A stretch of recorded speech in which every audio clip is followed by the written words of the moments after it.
Right, Dr. Hooper, it is lovely to have you here. I really appreciate your participation in this. We have so many people that are suffering, and this toxic load, mycotoxin exposure universe isn't getting better, it's getting worse. And you are one of the pioneers in the space. And so I really appreciate you sharing your time and your wisdom and your insight here. So thank you for being here.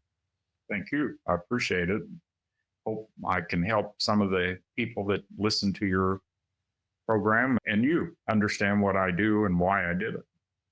Yeah, well, let's get into that because I'd love to have you share your background and your journey a little bit to put some context on how we ended up here. Okay. So I grew up in central Nevada in the mountains near mining industry and north of Las Vegas and east of Reno, in the middle of, as my wife puts it, nowhere.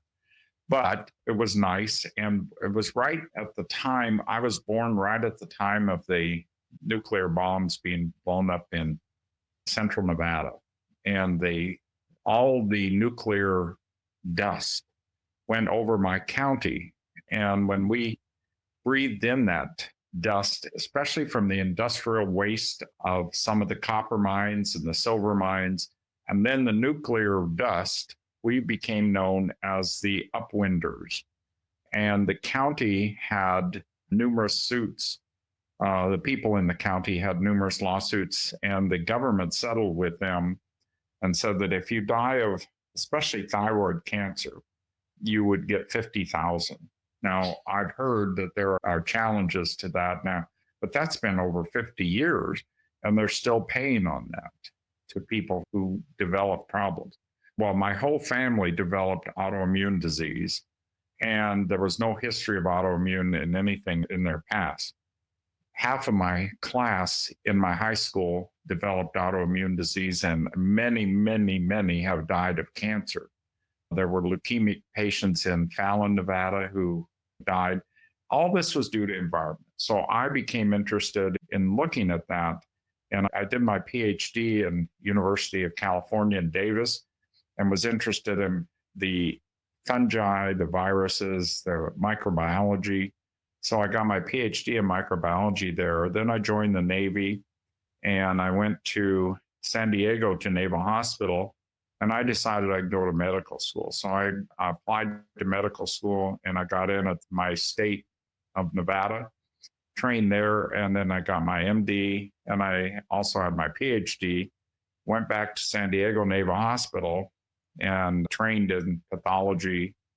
And then right after I finished pathology, they named me as chairman of pathology, and didn't want that because I wanted to do work, not administrative work, but I did it.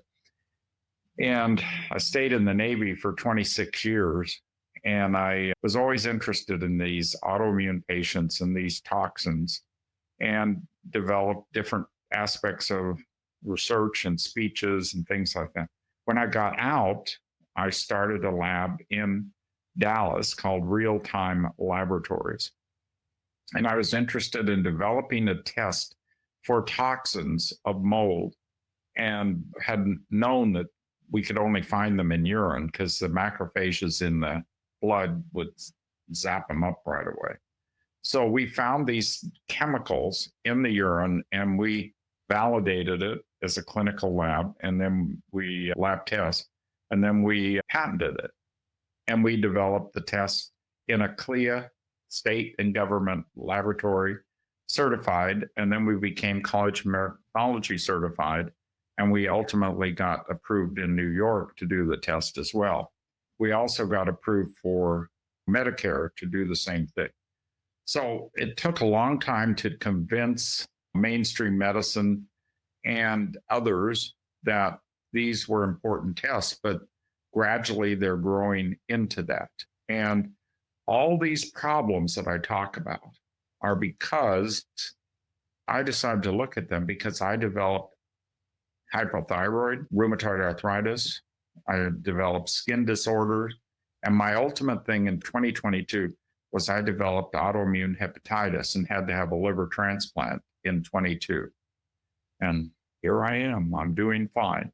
But I sold the lab to US Bio in 2024 and started Silvergene at the end of 2024, and we're just getting going now. And we have got endorsements from people like Howie Mandel, Dr. Jill Carnahan, many of the people that are well known in different fields, and still looking for more involvement. And why I wanted to do stuff with you, because you reach so many people, and so do people like Dr. Mark Harmon, and all these people, they have something to offer patients.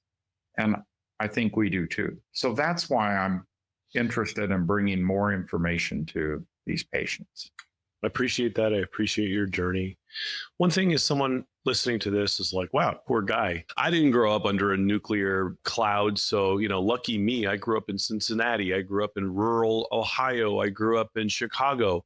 The problem is, you don't need the story that you just shared to have a toxicity problem, autoimmunity issues, and the overload issues that we're now seeing broadly across not just the American patient population, but the world. And so, having been the founder of a lab who's probably seen thousands of these results come in, how bad is it, Doc? Well, you go into a doc and you say, oh, I feel terrible. I'm having brain fog. And nobody knew what to test for. So, well, try this, and we'll go to lab tests here. Well, when we got our lab tests going, my finding is these patients did have these toxins in their urine. And the minute you started treating them with things like glutathione, they seemed to improve because they were getting rid of these. And I'd say the only people that sent real-time lab stuff was the normal patients who got real sick. There were no normals. So my studies always had to go out and look for normal patients who didn't have issues with some kind of mold. That's very hard to do. I think it's very common throughout the whole country and throughout the world that we all have exposures to mold, and how we express them and how it affects them is how we manifest in our symptoms. So I think it's very common. Someone's exposed to mold. Somebody has genetic predisposition. Somebody is lucky, someone's unlucky. What are we seeing when people are testing positive in these panels? And I know you run a number of different types of panels and look at different, there's environmental toxicity, there's mycotoxins. It's a big world out there. Let's talk about mold first. Mold is pretty much everywhere. Mold can get out of control. And the symptoms of mold, we talked about a lot in the series, the brain fog, it's encephalopathy. And so the immune issues end up become autoimmunity. What are the common ones, just as a recap for folks who've been in this material and this content with us, that you see in the folks that are showing up saying, I need this lab? The major reason that patients would even consider this is because they've looked everywhere and they can't find an answer. And when they look up CDC's list or they look up papers, it's really not clear. The CDC lists about 15 different symptoms, which anything could be associated with. So you've got to know the history. Did I have an exposure to mold? Or have I been around people who were sick because they were mold related? And when I do the history of these patients, I find that the majority of these patients had some kind of history of relationships with a mold infestation. Now, where would it be? It would be in water damaged buildings. It could be that they worked in a silo in the middle of Iowa and went into a corn silo and there was aspergillus in there and they breathed in aflatoxin. So you got to really know a history. And these patients have a history. Every one of them that I talked with, and there were hundreds of them, they all had a history of association with a challenge from the environment. It may have not, to their knowledge, been mold, but it could have been another environmental challenge that caused their immune system to go down. And then just the normal stuff in the environment caused them problems. When someone tests positive, And Jill Carnahan's a good friend. I mean, I've been around this block and people have different algorithms. So, there's no one way, but there's, we're starting to get there, right? We're starting to do more and more. We're starting to have more evidence-based practices built around this. But you as a physician and also a former lab owner, you start to see some of these markers, these biomarkers or some of the environmental toxins show up.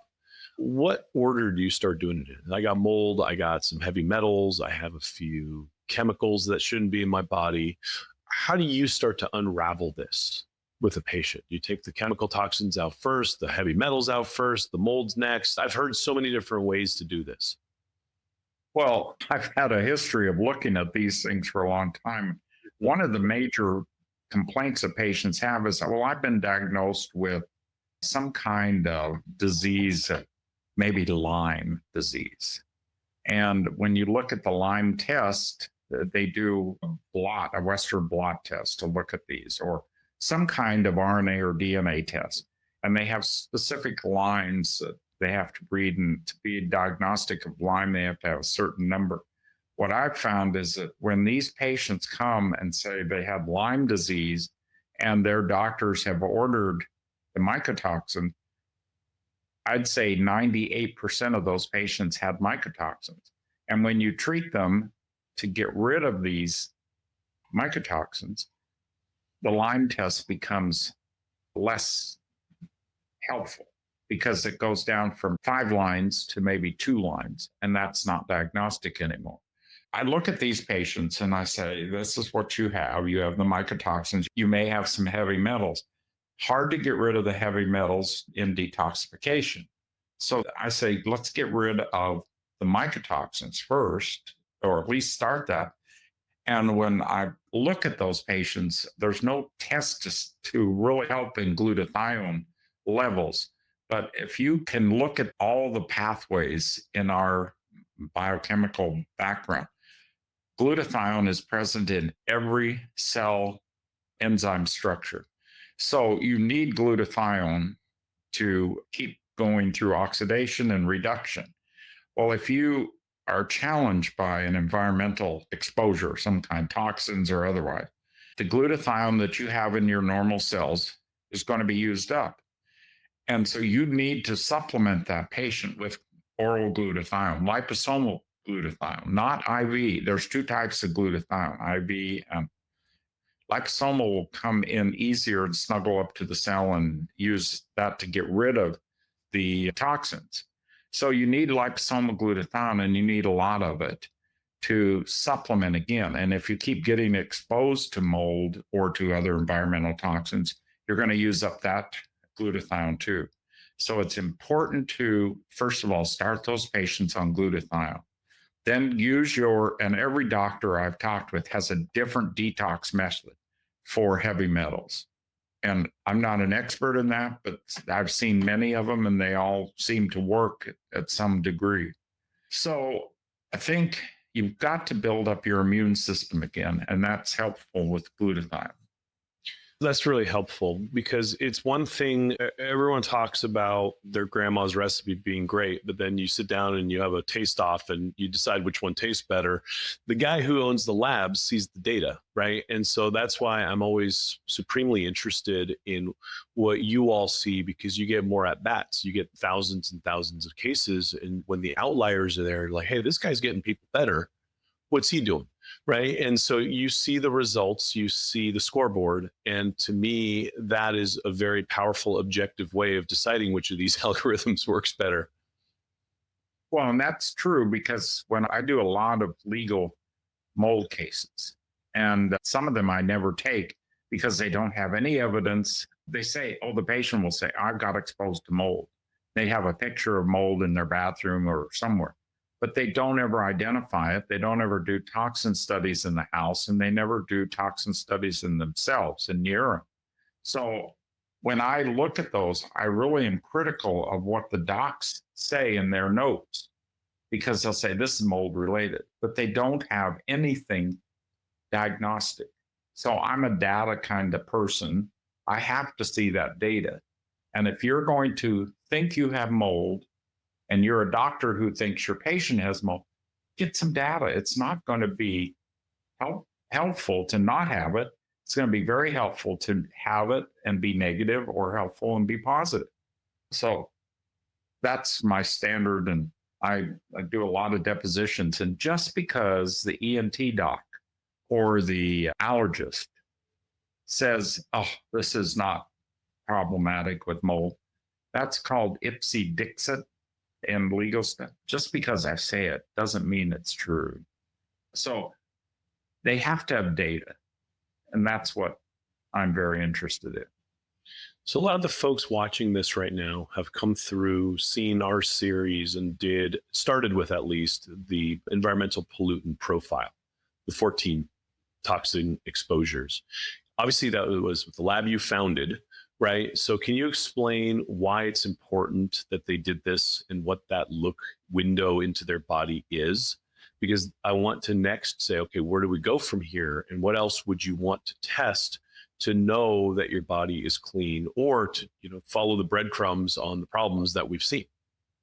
Okay. So when I first started this, I had learned about mycotoxins in graduate school. Very little has ever been done in clinical until we set it up and in 2005. And the reason I wanted to do it, find it the most economical way, first of all, and then the most way that we can repeat it. And through CLIA and CAP, which is our governmental inspections, we have to take that test and reproduce it many times before we can say this is true and before we can publish it.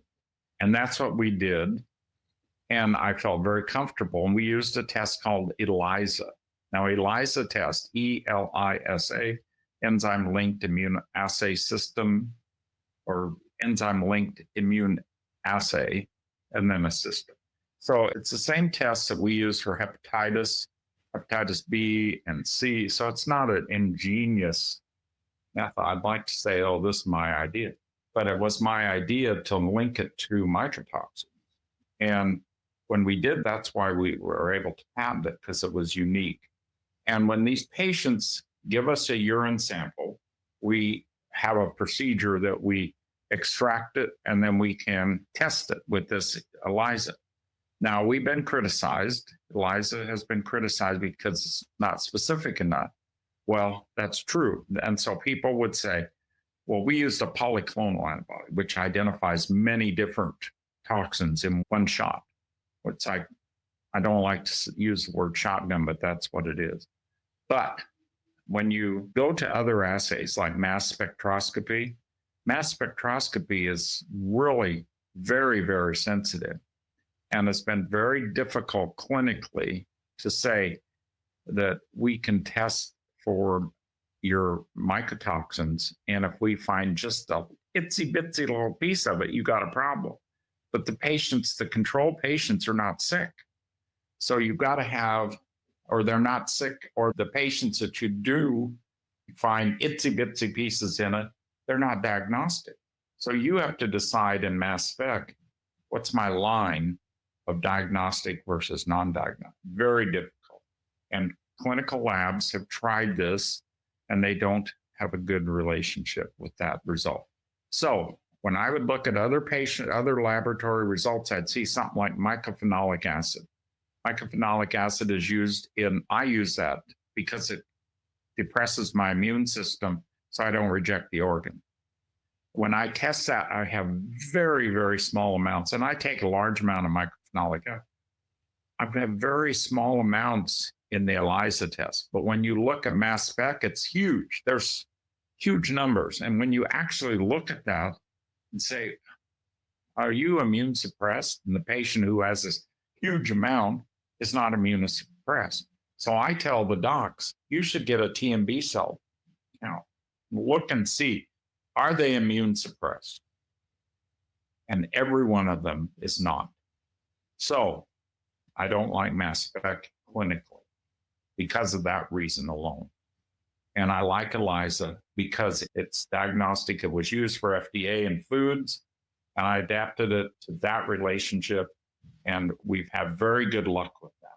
Now, if in the future they come up with something with mass spec, it would be very good. but I don't see any relationship that helps them right now. So, how did you establish the cutoff values for positive, equivocal, negative? Like you got all this data. Someone's got to call it and say, this is good, this is bad, this is fine. Right. And what we use is a competitive inhibition ELISA test. And so when you do a competitive inhibition test, you do not have to establish a true cutoff. You have to establish, where can I detect it? So I would take, let's just take, for example, a teaspoon of mycotoxin and say that's aflatoxin. I'd put it in a glass and stir it up, and then I would sample it. And if I sampled it and I could only detect an eighth of a teaspoon, that was not a good test. But if I could detect the whole teaspoon, then that's the test. And we had to draw lines in that to say, what's our minimum amount that we can detect in that teaspoon of toxin? And that's where we drew our present versus not present line. And that's acceptable by looking at laboratory tests. You cannot determine cutoff levels in toxins because that would require a clinical evaluation of patients where you inject a toxin into them, which is certainly not acceptable. And then you have to pull the blood or the urine and look at what you put in a teaspoon, and you only find a minuscule amount of that teaspoon in the urine. You cannot do that. You have to use, I use this, my test will determine that. So we have levels not present or present in our detection. Now, people want to say, well, just because you say it's not present, we still can see some. Is that true? I don't know. Never has anybody, well, people have tried to say real-time labs test is not acceptable. And certainly the compliance people in industry look at that. And we have never been found to be not acceptable. So at the present time, all you know is you can detect them, and the lowest level of detection is what real-time labs says. So this is, I mean, where the critics come in, and I have particular issue with some of the critics because they're not good at their jobs, but they're good at criticizing. So these people are sick. We're trying to help them. And so one of the criticisms is, well, there's a half-life on these mycotoxins. And so they're very short half-lives, like days. So how can urine test that's performed weeks or months after some notable exposure provide meaningful information on some past mold exposure? And I've had that question brought up in legal cases as well as in medical meetings. And my interpretation of that is only few papers of ochratoxin, which comes from either Aspergillus, penicillin, or some other organisms. There is one or two studies that tell half-lives in serum. There is not one peer-reviewed literature saying that half-life in urine is anything. And so how do we know if this trichothecene or this aflatoxin or ochratoxin we find is truly there? It's because we know the antibody we have is very specific against those toxins. If we use an antibody against ochratoxin, it will not react against aflatoxin, and it doesn't react with anything else. We've had to do numerous studies of other toxins. So the bottom line is that if you are thinking that you have a issue with toxins and you say, well, the half-life is 3 days. Well, where is that published? Anywhere. That's your theory. I've not seen that anywhere. That's interesting. It's interesting because you see where people bark, but then when you ask them to back it, they don't really have very much substance behind their bark. No, and there's one doctor in Florida who uses my name a lot, and he uses real-time labs statement that say that this is a terrible test, and he uses blood. And he disregards macrophages. He has not done any studies to say how many milligrams of toxin did they put in this to detect any blood? And he says these have half-lives, and he's wrong. He's not done any studies to demonstrate what the half-lives are. And this gets put away very quickly in a court case because there is no evidence. If you can give me evidence of peer-reviewed literature showing half-lives, I would love to see it and adapt that to clinical medicine, but I don't see it. So let's talk about where the rubber hits the road. All right, we did this test. We found X, Y, and Z. How does that turn into relevant treatment planning and objective benchmarks for the practitioner who's helping this individual? And how do we unwind this in a way that you're seeing meaningful results? Well, in my experience over the past years, I have found that you're not just treating mycotoxins, you're treating the whole patient. You've got to decide what the whole history is. What's their nutrition? What is their exposure? What is their environment like? You've got to weave that all together and then start looking at what to do. And that's not what happens. The clinicians always say, well, try this and come back in 3 weeks. Try this, come back in 2 months. And the patients don't get any better. So they've got to incorporate environmental testing. And that's what I did with real time in the Emma test. It was named after my grandma, Emma, but it stands for environmental mold mycotoxin assay. And you take a sample in your house, it can be a cotton swab, it can be anything, and give it to us. We'll extract it, and we look for not only the DNA of the mold, but we look for the mycotoxins of those molds. And the reason it's different than the ERMI, which you probably have discussed in the past, we only evaluate the pathogens that cause human disease in the Emma test. And we look at mycotoxins. Nobody else does. And so then we compare that to the human urine, and then we get, do they have heavy metals? Do they have other toxins in their urine? Do they have yeast? What else is wrong with them? And then you make a plan. You don't start, well, let's give them glutathione. Oh, wait a minute, we should give them a antifungal. And we should why give antifungals? There's no fungus in their body. It's the toxins in their body. So the protocol for treatment is, to me, looking at everything and then deciding. And I've written protocols before and given them to people, and they use them, and they're non-specific, but it's what to look for, and then treat accordingly. Don't just shotgun the treatment. Patients aren't going to trust you, and they don't like that because they've spent hundreds of thousands of dollars and they're not feeling any better. Yeah. As there is so much noise in this channel, to me, it's revolting. There are hundreds of online detoxes. There are a bunch of unlicensed folks that are playing doctor. There are just scams and quacks. And this patient population, to me, is amongst the most vulnerable because they don't even have the mitochondrial health to think straight. They're tired. Their detox pathways are burdened. And they think they're dying. And they might be. But you can help them by looking at their nutrition. That's started this nutritional genetics test. And we can do that, tell all the variants, and are they affected by your environment or your exposure to molds or whatever. And then we can tell you supplements to bypass the enzyme difficulties. We can talk about what else you should take for supplements like glutathione. And we can talk about, here, read about this, but read about it on your level. There's so many things that people try and read about and understand, but they're so deep, it's hard to figure out. So you trust a doctor, and they don't. I love the doctors that are trying to help these patients, but many of them don't understand this stuff. Nor do I. Or else if I knew it, I'd say I want the Nobel Prize. Well, that's it. It's a new realm. We now understand the impact it's having on people.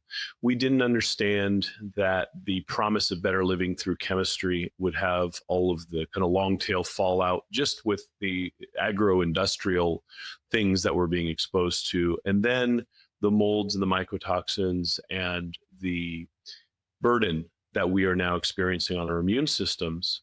And it all has an energetic cost. And there's only so much ATP we have, and we're just batting down all these issues. We don't have enough to live our lives. And so it's a difficult place to be.